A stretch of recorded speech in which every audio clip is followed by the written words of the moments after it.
All right, folks, it is November the 19th, 2024. Means we're getting closer and closer to Thanksgiving, which will be a week from 2 days from today. So, definitely a lot's going on in the world, and I'm sure that folks are getting prepared for their turkey dinner and all along those lines, at least getting ready to think about grocery shopping and what they'll have and all in that space. But a lot of things are going on in the world as well. European officials cry sabotage after two internet cables are cut in the Baltic Sea. So, Germany suspects sabotage after undersea internet cables are severed. So, definitely that's something going on in the world. And a U.S. envoy heads to Beirut as the Israel Hezbollah ceasefire talks gain momentum. So, in Lebanon, U.S. envoy Hochstein says there is a real opportunity to end the fighting. So, definitely, it looks like Lebanon and Hezbollah have agreed to a U.S. proposal for ceasefire with Israel, according to Lebanese officials as of yesterday. And we'll see if this all plays out or doesn't play out. And dozens of Hong Kong pro democracy leaders are sentenced in a mass trial. So, 45 Hong Kong pro democracy activists are sentenced to jail in the city's biggest national security trial. So, that's something going on in the Asian theater. And in Europe, UK farmers protest in London over the inheritance tax change. So, Jeremy Clarkson says the budget delivered hammer blow to farmers and urges ministers to back down, according to some of the news out of the UK. And Farmer says confidence in industry lost over taxes. So definitely, and police are probing a tractor ram video after Clarkson joined the inheritance tax protest. So definitely lots going on, and we are now in 1,000 days of war in Ukraine. And it definitely it's been 1,000 days since Russia invaded Ukraine, and definitely the Pope sends a letter of closeness to Ukraine, marking that 1,000 days of war. And Zelensky takes an apparent dig at Schultz during the EU Parliament speech. So definitely a lot still going on in that conflict, just like a lot's going on in the Israeli conflict as well. As Israeli strike in Beirut kills five. U.S.-led diplomacy is still progressing, as I said earlier, and destruction in central Beirut Street after Israeli strike close to landmark kills five people. And Gazelle Pellicot's son tells of a devastated family at rape trial in France. So that rape trial is still going on there in France. And Gazelle Pellicot says a macho society must change its attitude on rape. So mass rape trial. Here's Gazelle Pellicot's ex-husband would put sleeping pills in her food. So definitely, and the victim, Gazelle Pellicot, has condemned the cowardice of her accused abusers. And apparently, Biden missed the G20 family photo. The White House blames logistical issues, and this was the last G20 summit. And definitely, it looks like they took the picture without him. And of course, like I said, it looks like it might have been a logistical mess in that space. And massive crowds marched on New Zealand Parliament protesting the Maori bill. So definitely looks like there is a mass protest in that area. The internet is obsessed with Maori lawmakers performing a haka during a parliament session to protest the anti-indigenous bill. But definitely we'll see what goes on in that space. And the G20 leaders turned their focus to climate change at close of the Rio summit. So it looks like they are having a failure to explicitly back fossil fuel transition, and that upset the COP29 talks. So definitely lots going on in there. And nearly 100 aid trucks were looted in Gaza as U.S. warns of collapse of law and order. So looters stripped aid from about 100 trucks in Gaza, according to the UN agency. And definitely it looks like a lot's going on there, including Hamas security forces kneecap suspected profiteers in Gaza. So it definitely looks like there's a lot going on in that space. And a man drives a car into a crowd outside a primary school in China. So car rams into students outside China primary school, hurting several people, and children and adults were injured in China as the car hit that crowd outside of that elementary school. So definitely, like I said, a lot's going on in the world in all of the continents and all along those lines, including Africa. There is a Sudan war, and definitely Russia vetoes Sudan ceasefire resolution at UN Security Council. So UK brands Russia mean, nasty, and cynical after it blocks the UN resolution on the Sudan war. So definitely that war has been going on for a while as well. And a flatulence tax. Denmark agrees on a deal to tax farmers for livestock emissions. So yes, looks like there might be some taxes if your cows are farting and all along those lines. So there's just some interesting news that was coming out of Denmark. So definitely lots going on in the world, and I'll bring in some of my panelists after I bring in some of the U.S. news as well and see what they've got to say about a number of these stories and all along those lines. Lawyer says his client testified that she saw Getz having sex with an underage girl. So former Representative Matt Getz allegedly flew two women to New York and paid them for sex, according to what some of the reports are. And a woman testified to the House panel that they were paid for sexual favors by Getz, according to the lawyers in that case. So definitely a lot going on in that way, and we'll see about how that's plays off. And Senate Republicans deliver a message to Trump. Getz's confirmation is in jeopardy, and Trump escalates tests of strength over Getz pick. So Musk posted his support for Getz, quoting Hammer of Justice.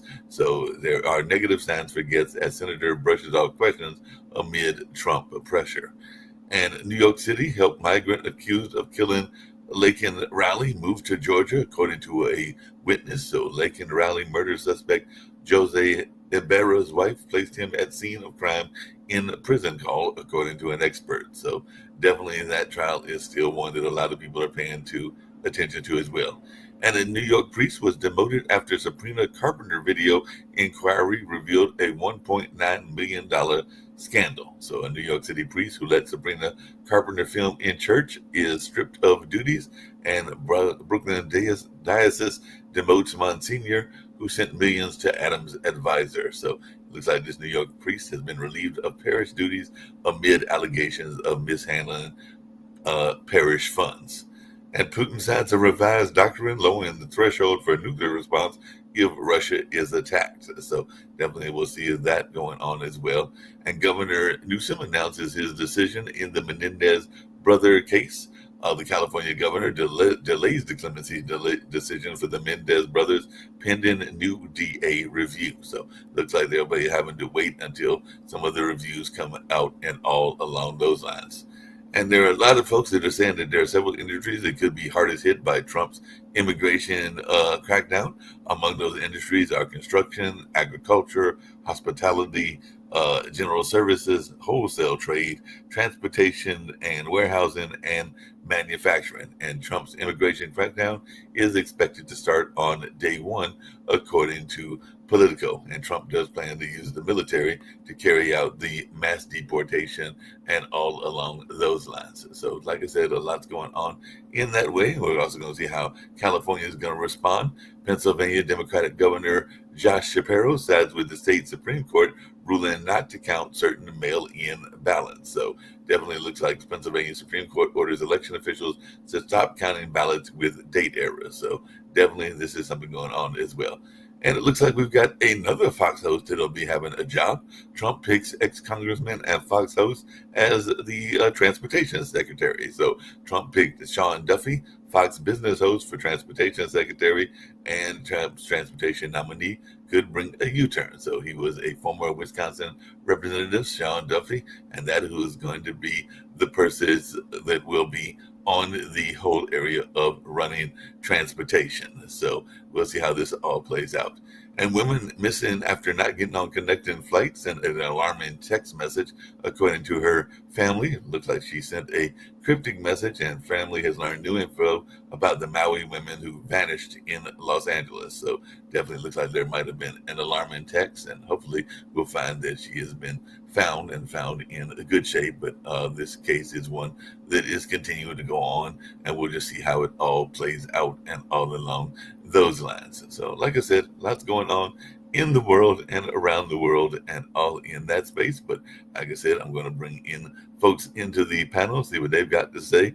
And by the way, it looks like House Democrats to select leadership as GOP is set to retain control of the lower chamber.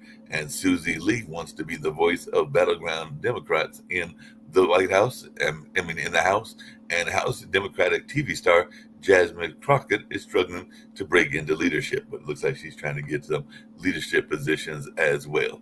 So, and as far as the Treasury Secretary, it looks like Lutnick and Bessent are battling for that job, and it's turning bitter as Trump has expanded the field as to who he might get for that job and all along those lines.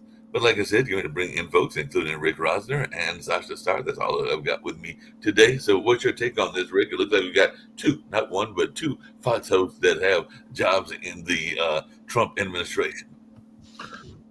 Sorry, I was semi-distracted, but if we're talking about Matt Gaetz, so there's the one story that the two women that he brought with him to these parties saw him banging a 17-year-old up against a gaming table. So I picture a pool table, but the bigger news, maybe than bang. I mean, everybody knows about the underage thing. The bigger news is that they say they witnessed him in attendance at 5 to 10 sex orgies.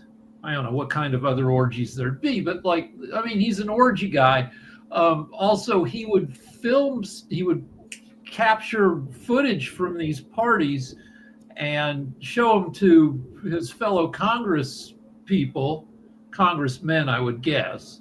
And, this is well known, but he's a sex guy, which is a weird choice for attorney general. My bad joke was they should name him Attorney Genital. But that would be a very bad joke and everything. We got Shaquille with us as well.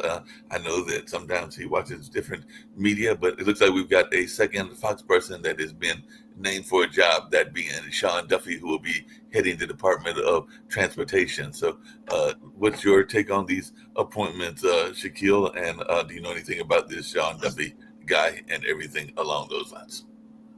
Not actually overly familiar with Sean Duffy. I had to be on. I couldn't leave you just with Sasha and Rick after our very lively conversation with Sasha yesterday on the media show. I thought I'd better show up again.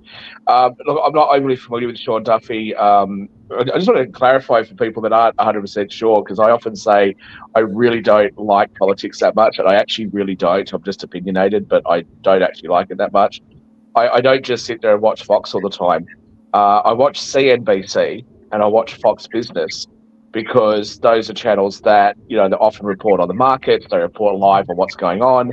And you can mostly dismiss everything that they say, but it's good to have in the background when you're in a trading room just to sort of see what's going on. So that's sort of why I watch those networks. I'm not familiar with the guy. As for Matt Gaetz, look, I'm not going to go down this whole sex orgy thing. If there's evidence for that and there are criminal charges or whatever brought about, well, so be it. I mean, I know that some of the right wingers will talk about Orange Grove or Bohemian Grove or whatever it is, and all these, sacrifices to Satan and all the sex parties that they have there, and George Bush with his skull and crossbones and all that. But I'm not interested. I don't care. I think as far as being the Attorney General or the Attorney Genital, as I might use that, Rick, myself, actually. I quite like that. Look, I personally, my issue there would be, I actually don't think, on the surface, from what I know about Matt Gaetz, I don't think he's really got the kind of experience and knowledge to be an effective Attorney General. Now, in some other cabinet positions, a lack of experience is not necessarily that big a deal, but I think that there are a couple of places where it is. And the Secretary of the Treasury, I think that's a pretty important role.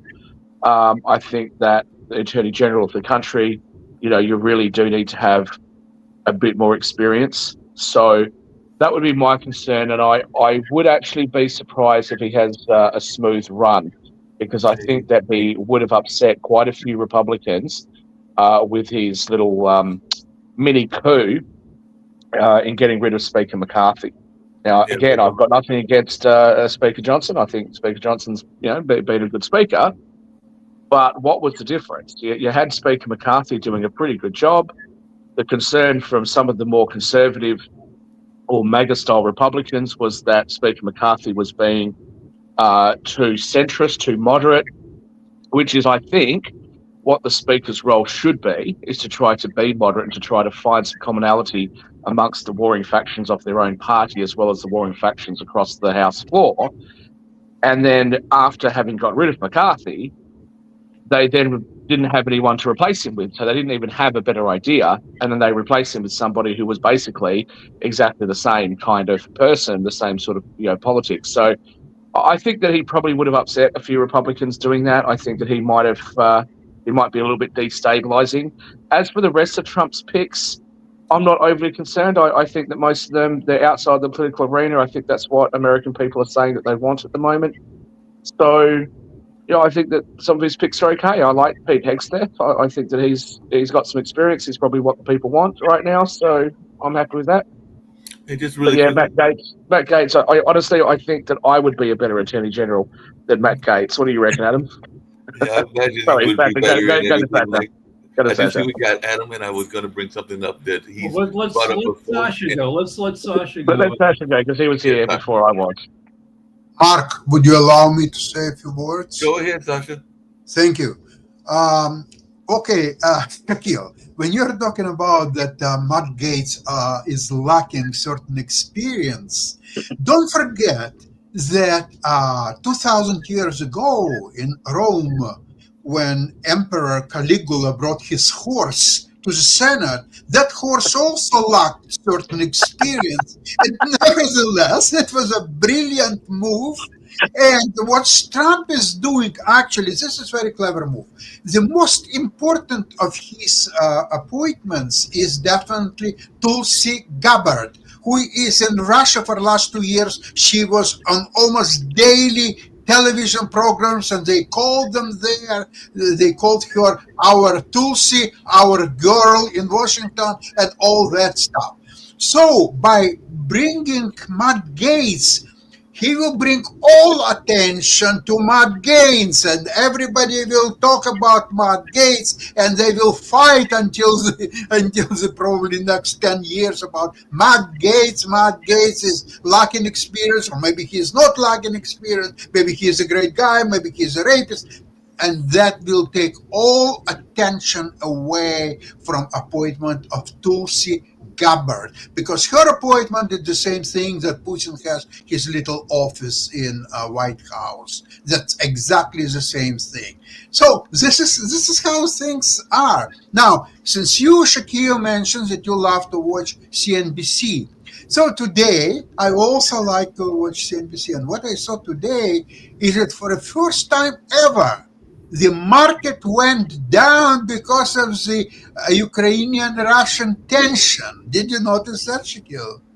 I haven't tuned in yet because it's the middle of the night for me. So I'll take your word for it. I just want to come to your Matt Gaetz thing, though.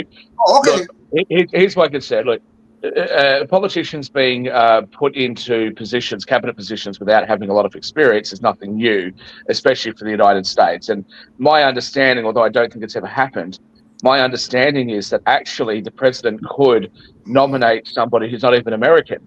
Not being silly, but if he wanted to nominate me as the Treasury Secretary, my understanding is he could do that. And if the Congress confirms that, well, hey, Shakil from Australia is the Treasury and the Secretary, obviously that would never happen. But that's my understanding of their process. Somebody else can correct me if I'm wrong on that. I think my issue with Matt Gaetz is what Trump has been saying that he wants to do, and what they're certainly the public hope or desire is that the DOJ and other law enforcement agencies in the US have been weaponized, and that they have unfairly targeted Donald Trump and other groups of people. So this is what, and I'm not saying what my position is, I'm saying what their position is.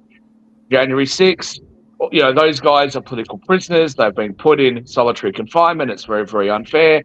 And it's been weaponized. The teachers going to school board meetings, et cetera, the anti-abortion protesters, all of those different people, these different groups. Now, is there some truth to that? Well, maybe there is. I don't know. I'm on the other side of the world. But certainly, if you wanted to do something about it, you would really want to have somebody who's an advocate, somebody who's going to go in there and really, do something and have the balls to do something about it and not play a political game. I personally don't think that Matt Gaetz is the right kind of person for that role. That's just my opinion. And I think that he's going to have a difficult time actually getting confirmed. That's my personal view. Yeah, that's your I opinion. think whoever will be next Attorney General of the United States, he will have immediately great case against present chair, the Garland. What's the case against Garland? Trump can accuse him that he didn't really obey his functions, and he failed to prosecute Trump in 2022 and instead started it late in 2023 when there was already no time to do anything. So this is enough to send Garland to jail for, say, 8 to 10 years. Hey, See, I Sasha, would have thought that he would have been better off picking someone like Ted Cruz from Texas, who's quite tenacious. I can't remember that Josh Hawley is a lawyer or not, but I think Ted Cruz certainly is. Ted Cruz has that sort of aggression. Also, the former senator from South Carolina, who's got mental blank on his name, he's got a weird looking head. Tim Scott. No, from South Carolina. Trey Gowdy. That's it, Trey Gowdy.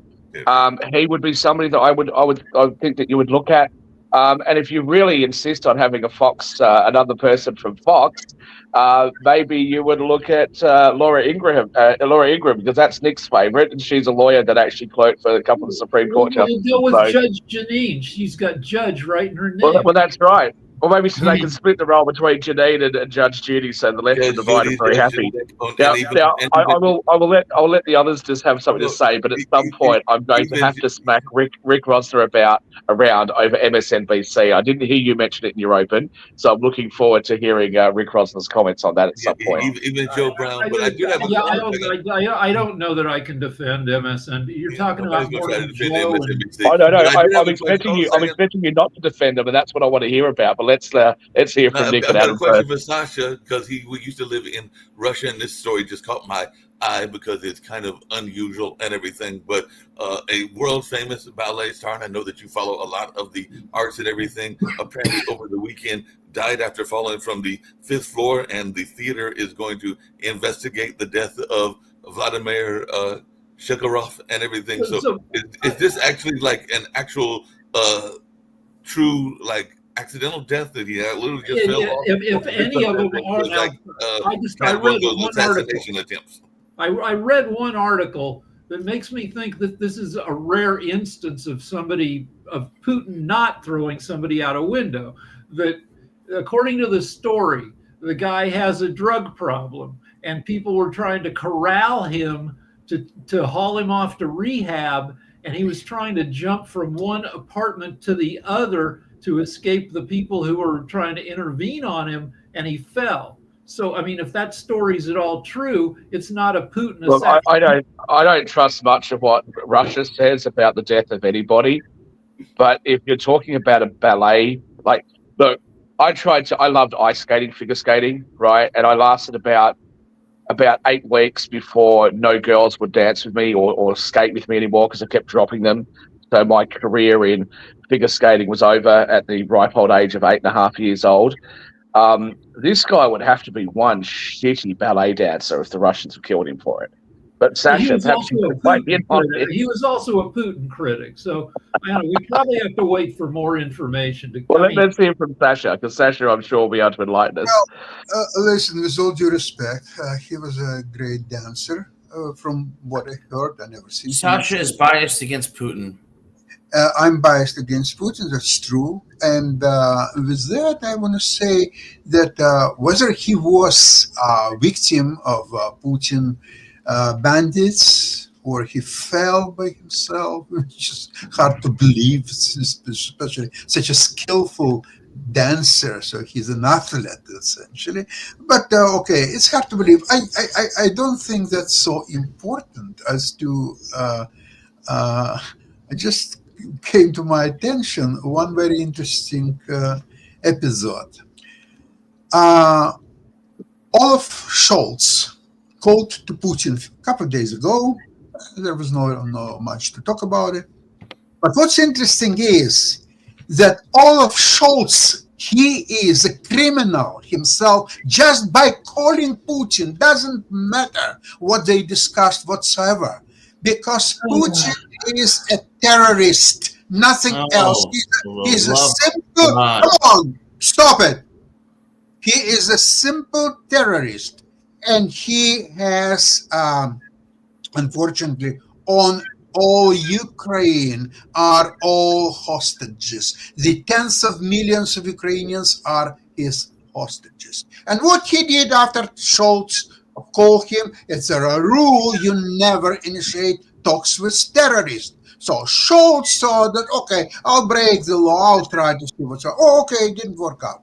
But what did work out, that it alienated Putin's to so much that he sent 120 missiles and just so many drones, whatever. They killed massive amount of Ukrainians, as many as 100 people, just because of the stupid phone call. So you understand what's happening. So now Ukraine, finally, they hit, as they were permitted by the Atacoms, to territory of Kursk region, which they were permitted to do so by U.S. government. But they did it much more interesting thing. They unleashed their own missiles to neighboring Bryansk region.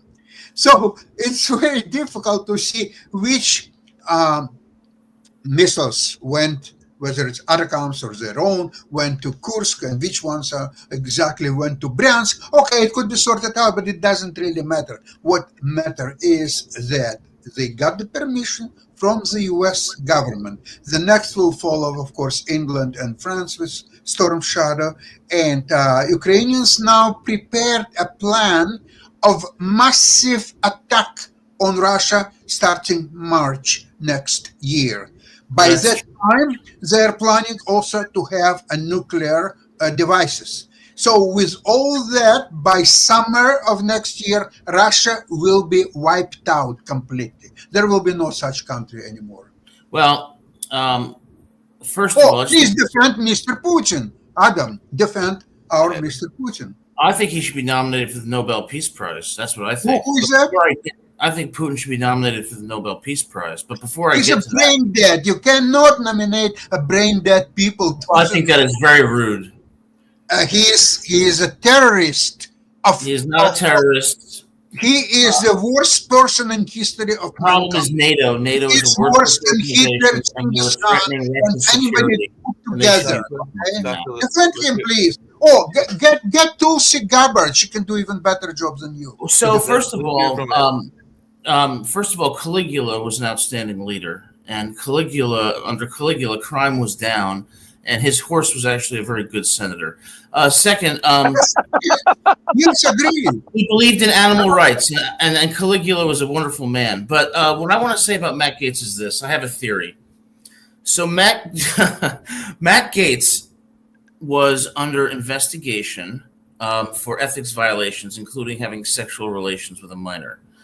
There was an ethics report that was going to come out that would have been very unflattering to Gaetz. So what I think Trump did was Trump nominated Gaetz for him to be AG so that Gaetz could resign from the House, and then the ethics report would not come out because House policy is generally not to release ethics reports on people who are no longer members of the chamber. So I think what this was a political move to have him escape the public backlash and possible, the consequences of that report coming out. That's what I think was going on. Why would Trump want to do that sort of favor for him, Matt? For Matt Gaetz? Well, I think that I don't know why he did it. I have no idea, but that makes the most sense to me because otherwise Gaetz is so obviously unqualified, and it makes no sense why Trump would do that. But the fact that Gaetz resigned immediately upon the nomination suggests to me that there was a motive to escape, to suppress that report. The second thing I would say is, Tulsi Gabbard, I don't know what's going to happen. What I do know about the Russia-Ukraine conflict is that it's not as simple as you make it out to be. It's not as black and white as you make it out to be, Sasha. There are issues with Russia's security, especially with NATO countries surrounding its borders, okay? So I'm interested in having a solution to either country wiped off the map. Okay, and I'm being serious now. Of course, I was joking before, but I think Adam, that there has. now I'm serious. Why Ukraine should care about Russia's security concern? May I suggest that this, Well, let me ask you this: if may I suggest that you China guys was take on this the east coast conversation of the to the United States, Ukraine-Russian show? May I suggest that you guys take this conversation there, because I think that you guys could have an hour-long conversation about this. It'll be very interesting for us all to watch.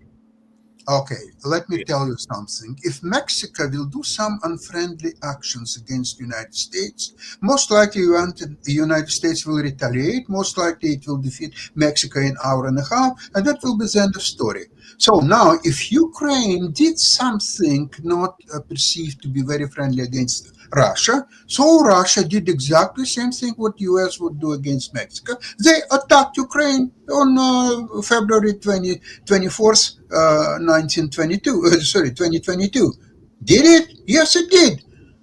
3 years later, did they get any success to punish Ukraine? Never mind in 3 days, as they were saying. No, they can't. They just don't have enough power to. But by that analogy, Sasha, you couldn't really use US and Mexico, because Mexico is substantially less powerful than the US. right? The analogy would be more something like if the UK was to attack, and heaven forbid this, I certainly don't want this to ever happen, but if the UK was to attack the Republic of Ireland, right, that would be a better sort of example. Or if Australia was to attack New Zealand, Russia right, had legitimate what national should the security world's concerns. response be to that? Okay, I mentioned U.S. Mexico because I do actually mean quite genuinely what I said when we were talking about economics and economic policies in the lead up to the election. I thought that our shows, I thoroughly enjoyed them, and I thought, Sasha, that our one-on-one shows was really great. I think Adams has an opinion about Russia and Ukraine that I certainly am just not well informed enough to know. Can I make the suggestion that you guys actually have a show about it? Because I personally would love to watch that. And we just did. I would be happy to do anything with Sasha. Yeah, we just did a one-on-one with David Walker and Steve Rao. That was quite interesting, kind of like what y'all did and everything. And these one-on-ones actually do seem to work effectively. Have you done a couple of them? I think the moral clarity that you try to bring to the Russia-Ukraine conflict eschews any nuance whatsoever, and I think that it's more complicated than you state. And I do believe that Russia had national security concerns, particularly involving NATO, that make the situation far more nuanced and in a far more gray area than you represent. Just really quick. Just a moment. Adam, I would like to have a conversation with you at whatever time is you're available. Yeah, I have an open mind. Maybe I'm wrong, Sasha. No, listen. Maybe I'm wrong. Who knows? But it seems to me that we cannot discuss it on this show. So therefore, we have to discuss it as a separate. No. Sorry, Sasha and Adam. I wasn't trying to shut down your conversation. I was encouraging you guys to have another show as well. You can continue. I don't mind. I'm sure Rick doesn't mind. We're happy for you guys to keep talking for the next 20 minutes. But I think that there's so much you guys both want to talk about that having another show would be amazing, because you guys can be uninterrupted by everybody else. Yeah, I agree with that and everything. Just really quickly along those same lines, and it was something that I think everybody might be interested in, including you, Shaquille, and it is a kind of a pivot, but it still deals with the the criminalization of the court system and everything. But I know in past shows we've talked about gun rights and the rights of guns, and people have brought up the notion of it's not just guns, but it's knives as well. So there was 3 unprovoked stabbings across Manhattan on yesterday morning that left 2 men and 1 woman dead, and even the mayor, who's got his own issues in terms of being criminalized and everything, is saying that is showing how the criminal justice and the mental health system have failed New Yorkers. So apparently the suspect is somebody who appeared to be homeless and has a history of severe mental health issues. And like I said, New York Mayor Eric Adams, who's got his own issues and everything, says what happened was a clear example of how this system has failed New Yorkers in general, but I think the same can be said around the world. So I'll start with you, Adam. You're a lawyer. Is this something that we are not addressing enough in everything, this whole notion of mental health and mental health issues in the court system? Because I think that's where Eric was going with this, meaning Eric Adams, was that we're not paying enough attention to what's happening in the mental health arena when we're dealing with some of these criminal cases. Well, my younger brother, before he committed suicide, had schizophrenia, and I can tell you firsthand that the way he was treated, his mental health was treated in prison, was deplorable. The problem, in part, with mental health in the criminal justice system is that defendants typically use the insanity defense when they have a mental health issue that absolves them of culpability. But when you use the insanity defense, which is used in 1% of cases and is successful in only 25% of those 1% of cases, the result is that someone gets remanded to a mental institution, and the state is allowed to keep them in that institution for a period that exceeds the maximum sentence that they would have been subject to if they had been found guilty of the crime. So what you find is that people are being placed into mental institutions that are punitive in nature, and they're kept there for years, decades, when they don't have to be. So they're not getting mental health treatment. Mental health hospitals are ipso facto prisons. So that's the problem. The second thing is people decompensate in prison because of the conditions that they face.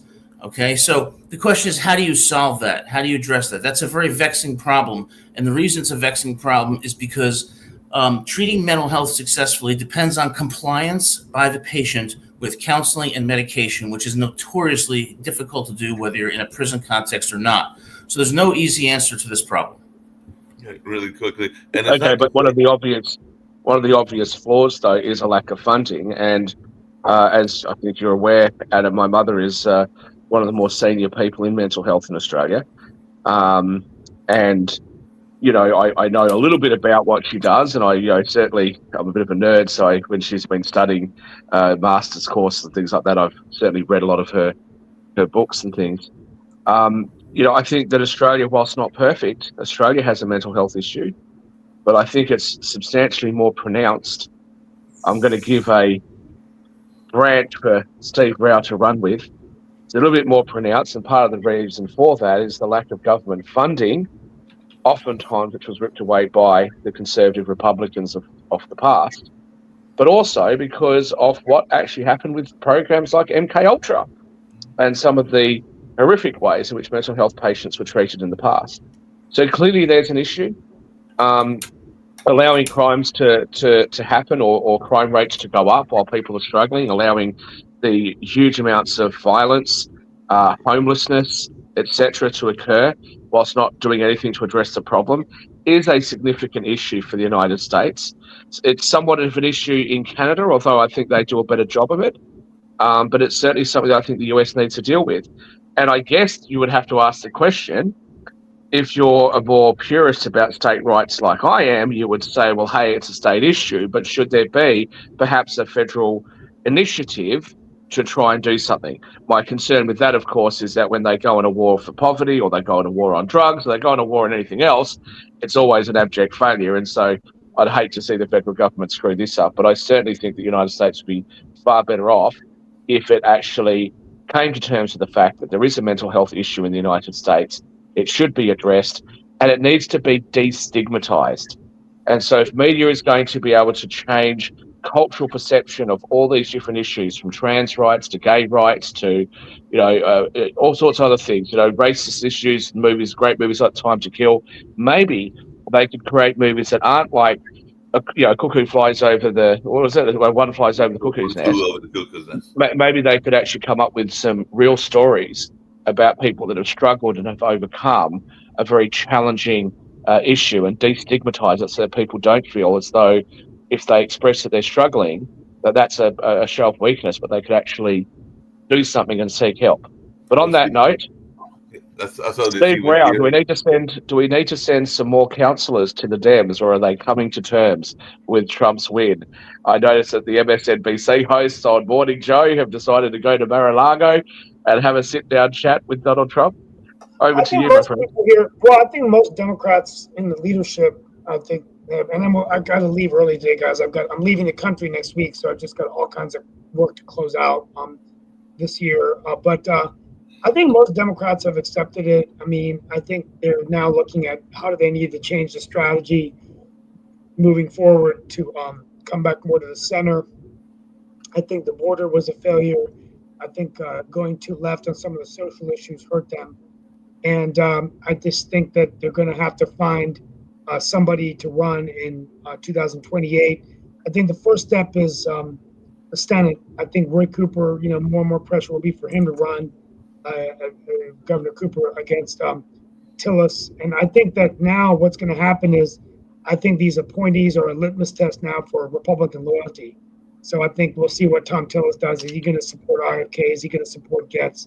Is he going to support these folks? Because if not, they'll primary him. And then you've got a sitting president of the United States that's going to be coming in a primary. So, and I just hope that Biden doesn't go after, that Trump doesn't go after the Biden quote unquote crime family.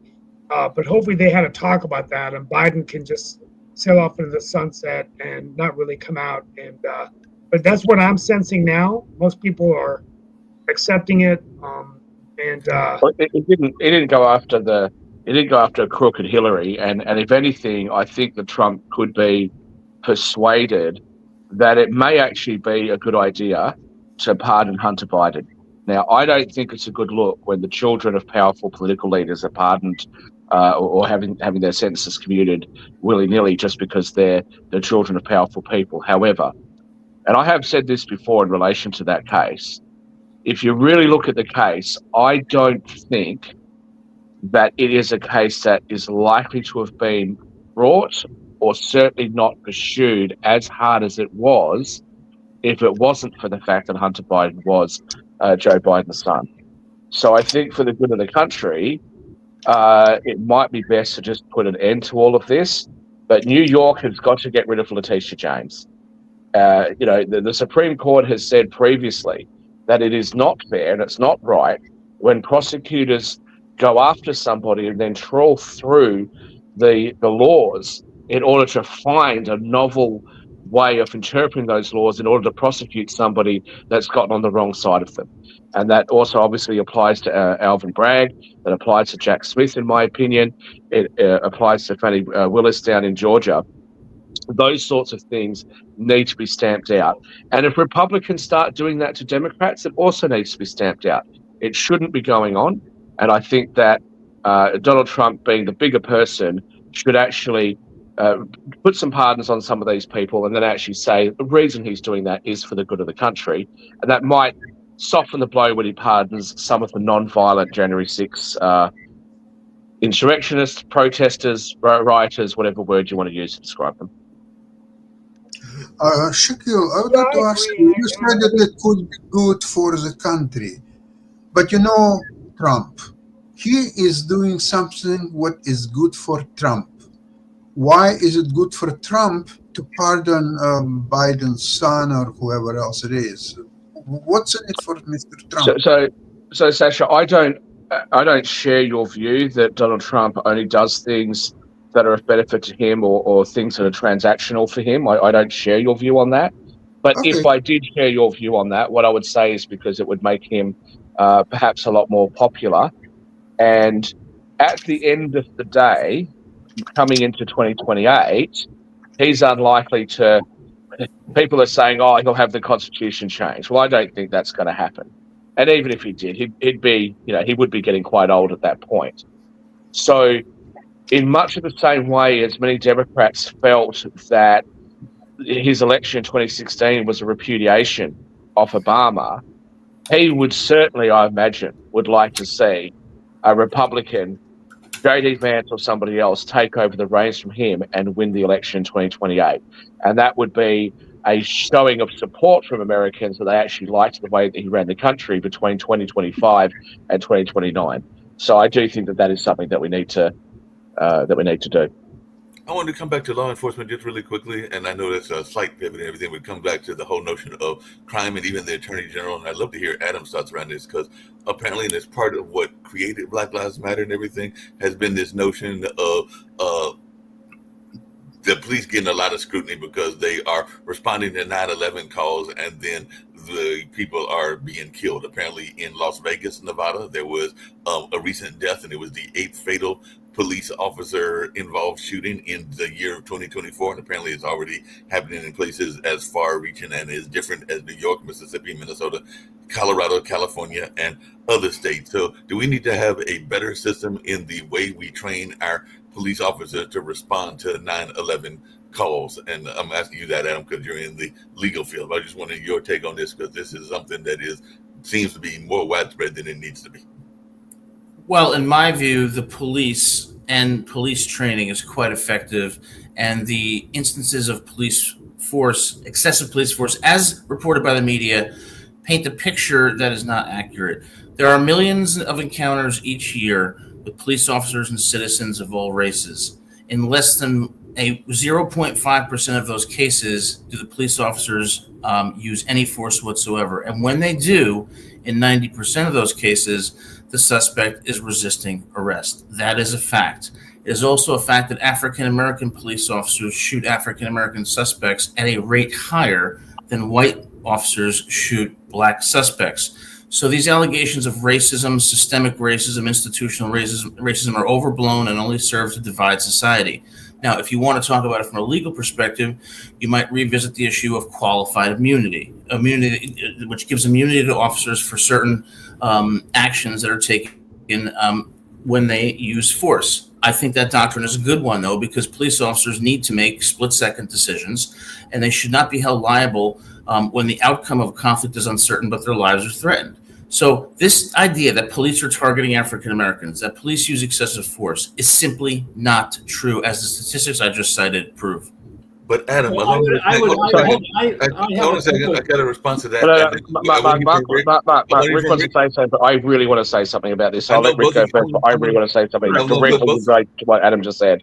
Now I'm gonna let both of you speak, but I'm just gonna add to that, because I was watching a documentary, because I have to judge a documentary contest, and it actually brought up a point that a lot of people forget, and it was actually ironically a film about womenism, which is black feminism and everything, but it pointed out that African American women are 6 times more likely than their white counterparts to be involved in abusive situations and to be the victims of. Do you want to know why?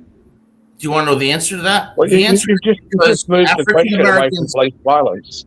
It's because African Americans per capita commit far more crime and are involved in far more instances of violence than their white counterparts. They're 13% of the population, but charged with 53% of the murders. And these are FBI crime statistics. I'm not being racist, I'm being factual. So the idea that disparity equals discrimination is a false equivalent. So you have gone to the topic that we wanted to respond to something that Adam said. So I would have a question. I have a couple of questions. Should football teams continue to practice and have more coaching? Should doctors continue to be trained? You can always use more. I feel like policing should use sports models where you look at films, you constantly update your training based on the latest information. You don't get trained like in all the professions, and policing is a profession. Like CPAs, lawyers, you have to update your training. Rick, but they do. The police go through constant training and constant retraining. Which is right. But Mark asked, should police continue to have more training? Obviously, yeah, because we learn more over time. And so, you get updated. Yeah, but training is not the only issue. I do want to very quickly respond to Charles Langdon. I always love audience interaction, but I assume that the comment's directed at me because, as far as I know, Adam is not a registered Republican, and correct. I might just add that neither am I, given that I'm not even American. So when you say the Republicans on this show, there are no Republicans on this show, and I certainly did not support in any way what happened on January 6th. Just to be clear, and I have talked about this on other shows. Adam, one of the things that you brought up there was immunity, qualified immunity. So I have a few issues with America, and again, I'm not a lawyer. It's just my, uninformed opinion. I have a few issues with that. Firstly, it hurts police officers when qualified immunity doesn't apply. It can be later argued that they infringe on someone's civil rights. If that's the case, they don't have qualified immunity. Puts them in a very difficult position. And my understanding is that in most states, if they are sued civilly, those civil judgments will come out of their own personal assets, not from the police department either, which puts the police in a position where they can be quite hesitant to respond. And I think that that is part of the reason why you've seen massive resignations. But the other thing is that there's a lot of laws, the ones that I will mostly focus on because they're so heavily used in the United States, are laws like Terry v. Ohio and, correct me if I'm wrong, PIMS v. Pennsylvania, that I think actually effectively circumvent Fourth Amendment protections, because the officer can simply say that they feel as though they're unsafe without there needing to be reasonable and articulable suspicion first.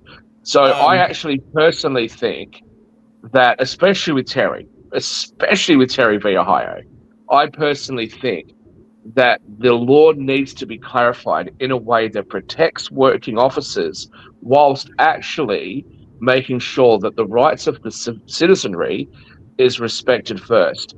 And I think we have seen many cases where that breakdown has occurred, where people have been abused for it or by it. And I think that what the black community and other minority communities will often talk about is that they're on the receiving end of this in a way that the white guy driving a Rolls Royce isn't going to be, but the poor guy driving through a poor area or a ghetto or something, and white people as well driving through Little Rock, Arkansas, are more likely to find themselves on the receiving end of behaviour the police may be more hesitant to use if they were in a wealthier area. What's your take on that? In the majority of instances in which the police use force, regardless of the community, over 90% of those cases, the suspect is actively resisting arrest. Okay, an example of excessive police force would be the Daniel Shaver example in Arizona, when it was a clear example of excessive force. But what we find is black officers shoot black suspects at a rate higher than white officers do, and that of the millions of encounters with African Americans, less than 0.5% result in any violence whatsoever, and in 90% of the cases they're resisting arrest. Now, your argument about privacy could be made even stronger if you focused on the search incident to arrest doctrine under the Fourth Amendment that was developed in Chimmel versus California and expanded in U.S. versus Robinson and Arizona versus Gant, in which the Supreme Court held that after someone is arrested, police may conduct warrantless searches of the person, the passenger compartment, and any closed containers in that car. That is where privacy has been egregiously violated. And only in Riley versus California did the court finally say that you can't search cell phones incident to arrest. But the latitude officers are given the second they arrest somebody eviscerates privacy in a very substantial way. Hey, I totally agree with you, but the issue with Terry v. Ohio is that it focuses on officer safety in a way that circumvents your Fourth Amendment protections and other protections. So what I'm suggesting there is, well, I'll just come straight out with it. I think the Terry v. Ohio should be overturned. I think the Supreme Court should reverse itself on Terry v. Ohio, because what that allows officers to do is to say, well, I feel unsafe, and so therefore, whilst I wouldn't have been able to search you otherwise, you're not even under arrest, and I may not even suspect you of a crime, but I can simply say that I feel unsafe for some sort of random kind of reason, and therefore your rights are gone. And I think that's totally wrong. So if you're walking on the street as a police officer and you see two gentlemen in South Central Los Angeles with tattoos suggesting they're a member of MS-13 gang, what's wrong with allowing them to walk up to them and question them and conduct a pat-down of them? Well, if you're referring to some of the stop and frisk searches in New York, as was done under Republicans, I would basically say there that on the surface, many of us who would like to see more law and order would suggest that, hey, fair play, who cares? But the reality is that your rights, your fundamental rights that are enshrined in your Bill of Rights and enshrined in your Constitution are not supposed to be arbitrarily circumvented by future laws. Either you want the Fourth Amendment or you don't. You can't just sit there and choose when you want the Fourth Amendment to apply.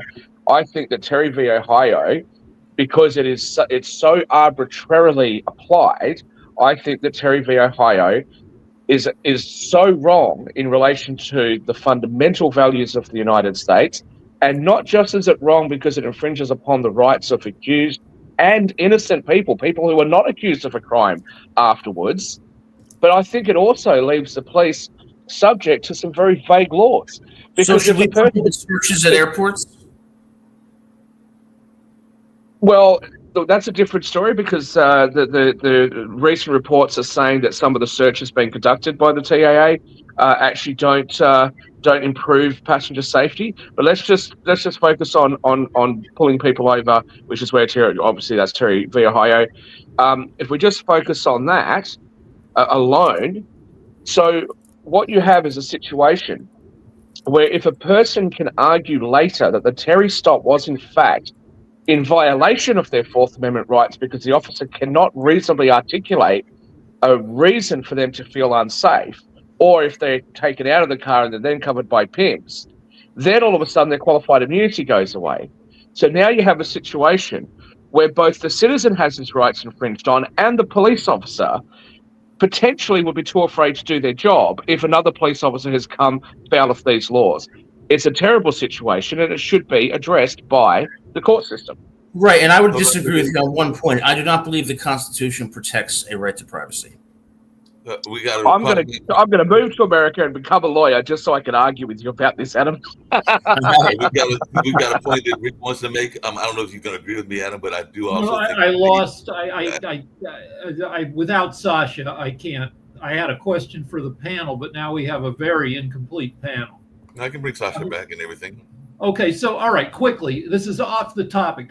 My wife wants me to ask everybody, should I start taking Social Security payments now because Social Security may go away in the next few years and I might as well get some money out of it, or might be means tested so I get a lot less? Yes. Let me just say that there is no plan the Republicans have currently articulated to make Social Security go away, although your country does have some issues. Nobody on this panel can give you financial advice, but I do want to just let you know, I actually sent you an email and a text message, I'm not sure if you got it, in relation to some of your travel plans, so do feel free to reach out to me if you think I could be a benefit to you. I'm terrible at checking everything, but yeah, okay. And to answer your question, and it was a couple of weeks ago, by You the way. know, Rick, I was listening to you, and from personal experience, one of the best things I did was contact 3 people who manage Social Security and spoke with 3 different ones. And one of them had me do the math, which I probably would have done, but my husband had passed away. So my brain wasn't all there, you know. But he had always said, you know, let's wait because you get more after you wait so many years. It accrues more. But something I learned was that you actually get a pay raise every year. Right. And, you know, I kind of started thinking like you, not so much what if it goes away, but what if I die before I ever get to use it, which is what happened to my husband. And I'm like, you know what, screw it. I'm going to get it. And I use it just to supplement. When I did the math, the break-even analysis was around 82 for the different. Yeah, I did this. I got 82. Yeah. Yeah, 82. I know. So if you do the math, 82, and it, you know, so I mean, so you get to use it for a couple of years. If you don't live to 82 is the attitude I took. Then I got to use it, and I used my other money for other things. So it hasn't hurt me any. I love the pay raise that I get every year. Something that, you know, you didn't get if you were employed. Well, you're gonna love the Trump tax cuts too. Yeah, Do what? really quickly, the tax cut. Well, let me just I didn't let me hear just make Adam. a quick. He said you'd love the tax cuts.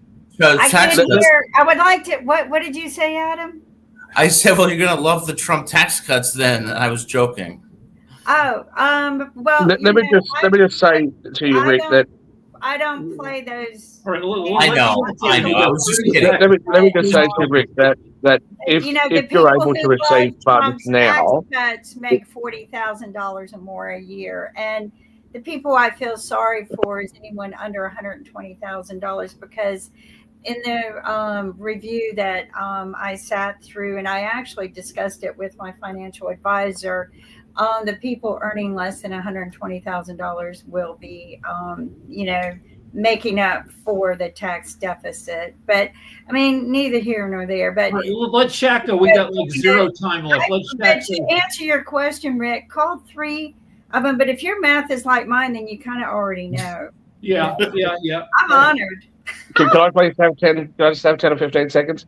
Rick, what I would say, because I don't know your personal financial situation, but what I would say is that Social Security, although it is indexed for inflation and it goes up depending on how old you are, the older you are before you claim, I would personally make the suggestion, depending on how much you're entitled to, that taking that money if you don't need it and putting it into an investment may actually pay off more than deferring it until you're older. But that's really a decision that you would have to make based on your own financial circumstances.